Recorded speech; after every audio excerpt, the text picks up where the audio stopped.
नमस्ते, हमेशा खुश रहो बिटिया।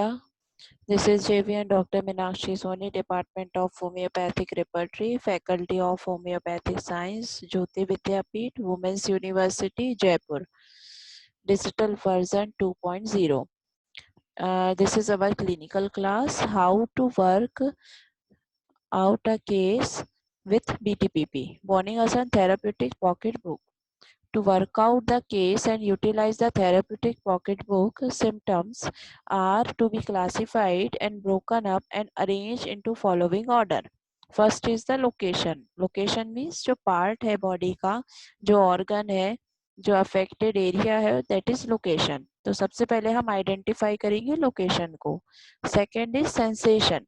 Sensation means any type of pain, numbness, any type of sensation, that is ant like sensation, crawling like sensation, या different types of जो pains होते हैं जैसे throbbing pain है, pinching type of pain है, scratching type of pain है, electric current type of pain है. These are the sensations and classify into sensation. Next is the modality, condition of aggravation and amelioration of the symptom or the general. Generally जो complaint हमारी बढ़ती है और कम कब होती है, these are the condition and this includes the modality. Next आता है कॉन्कोमिटेंट. कॉन्कोमिटेंट जो रहते हैं मेन कंप्लेंट के साथ जो सिम्टम्स होते हैं बट पैथोलॉजिकली उनका कोई रिलेशन नहीं होता है, उसके साथ आते हैं देन उसी के साथ चले जाते हैं. By listing characteristic symptom in this order, the essential element of the disease state are clearly mapped and what appears as fragmentary symptom can be recombined in such a manner that they represent a more complete totality. The corresponding rubric in the repertory are located. Mental symptoms are used for final selection or differentiation of the remedy. This methodology can be applied to all repertories once it is understood. Morning differentiated between the primary and secondary symptom as the elements of symptomatology. Primary symptom belongs to the chief complaint, should be taken completely, and the remaining symptom belong to the secondary symptom. The patient may have suffered already from the secondary symptom before the chief complaint manifested itself and appear insatisfied.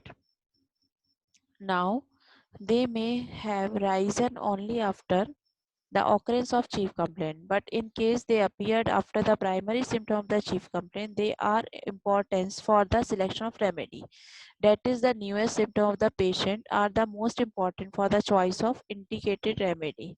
Likewise, as they are common and characteristic symptom in the patient, there are the symptom which individualize the remedies. Bonninghausen called the golden grains and the genius symptom. Golden grains only pertain to the one remedy and highly specific. If such a golden grain is found in the patient, the remedy can almost be prescribed with security. However, genius symptoms are symptoms that go like a thread through the whole remedy, like anxiety in aconite. These can be extracted from the comparative analysis of totality of symptom of a remedy constitute together with the golden grains, the characteristic profile of the remedy. Bonninghausen also search for these type of symptoms, find the minimum. So, our method of Bonninghausen for the clinical purpose is that first we can select the location, sensation, then modality and concomitant, and with the help of these four components we can complete the symptom and create a totality of the symptom, and this totality of the symptom are helpful for the selection of the medicine. And after that after creating a totality we can start to create a rubric selection and create a repertorial totality, and with the help of repertorial totality we can select a single similar remedy. Thank you. Hope you are understand with my session. If you have any query, please mention in the comment box.